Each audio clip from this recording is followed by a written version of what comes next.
I think like just chatting to them a little bit more. And I've been trying to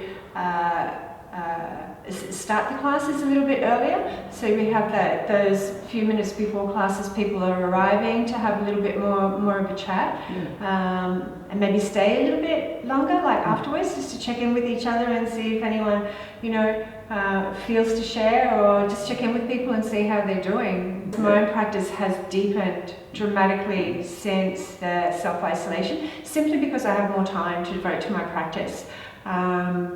I've noticed that I'm meditating a lot more. I don't tend to be a particularly stressed out or anxious person generally. I think a lot of that has to do with the fact that I teach yoga. But I have noticed when I drop deep into my meditation that there is an underlying sense of anxiety there. And it comes from the unknown, you know, not knowing what's happening with the world. So I'm taking more time to kind of drop into that space and just to be with that energy, to feel it and to acknowledge that it's there. I think it's important to acknowledge that those feelings are there, and then doing some writing around it.